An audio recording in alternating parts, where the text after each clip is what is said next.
Okay, so we're going to get started by doing some the exercises here in this Monarch for Excel series.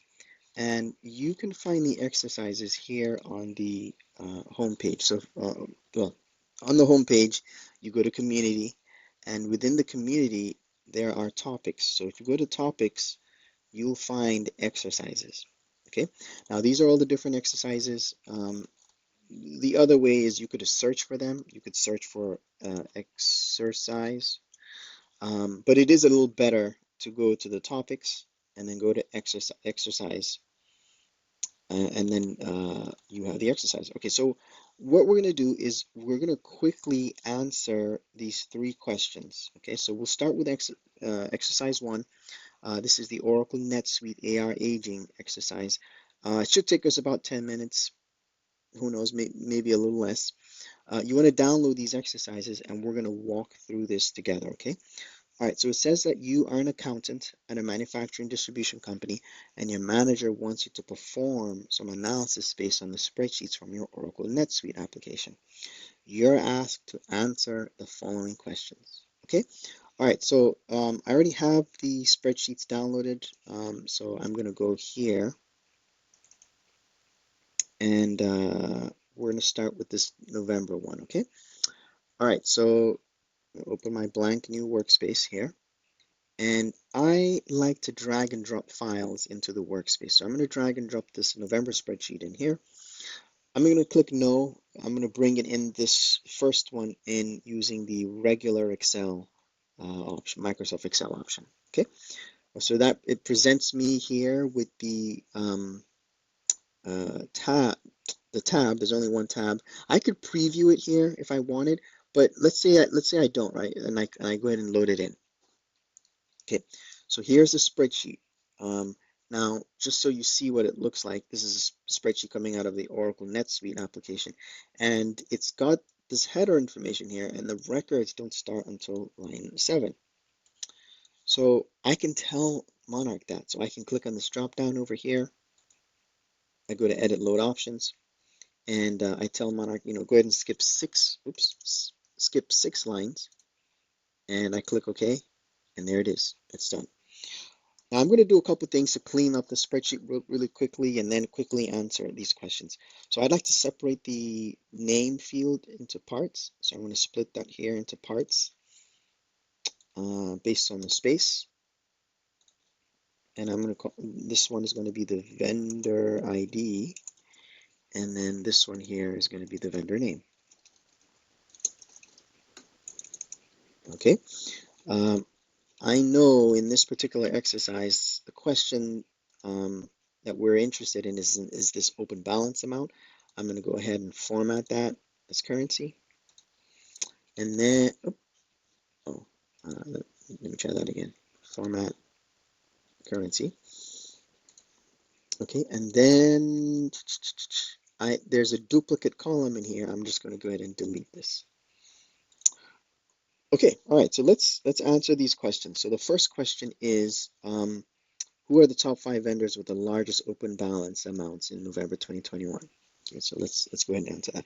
Now, I like to answer a lot of these types of questions using the Analyze. So I go to Analyze, I click on the plus sign, and let's call this top vendors, or we'll just call it vendors. And I go here to add vendor ID, vendor name, and open balance, and I add account.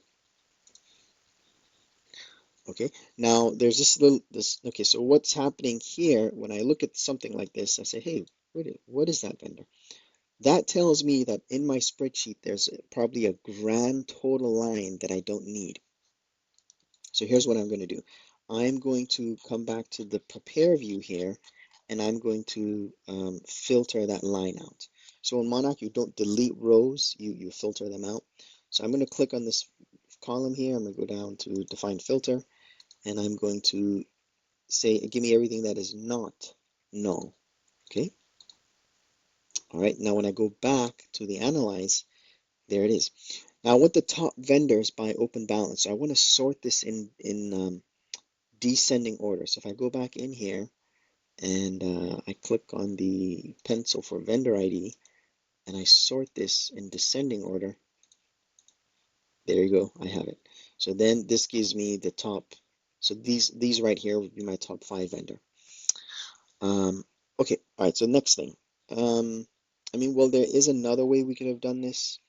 The other way we could have done this is if I went to transform and I grouped this data. So if I grouped it by the vendor ID, vendor name, and I summed the account balance, and I did account as well.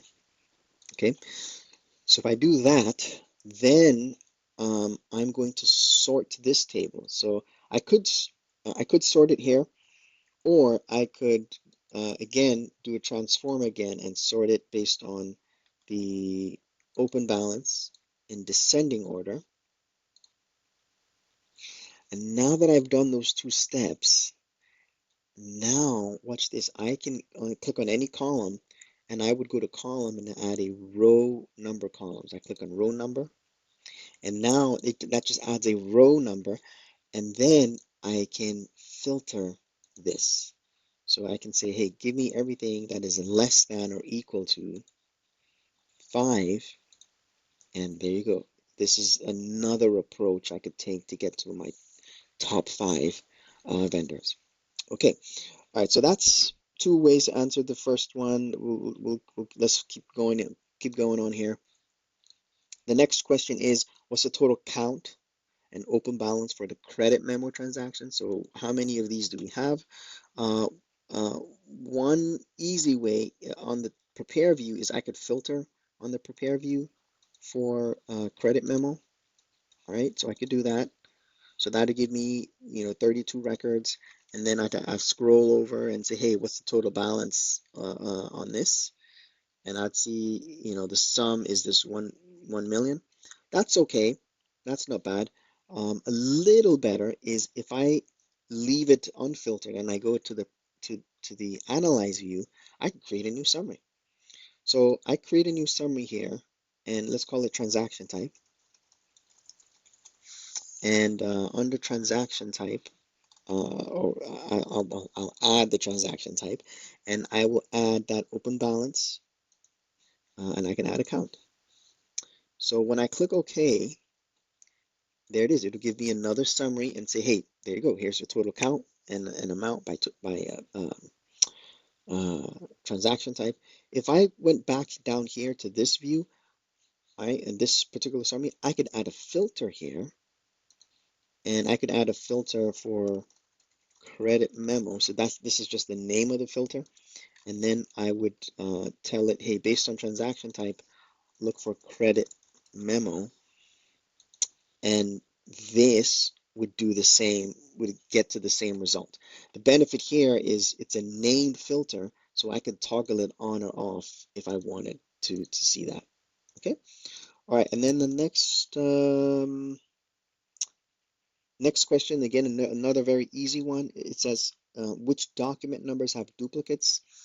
So here's the document number. And if I were to click on show statistics for that column, I would be able to see how many have duplicates. Okay, so this is not bad. I mean, it's again, it's not bad, but the problem here is I can't copy these, or I can't have them in a, I'd have to manually type them.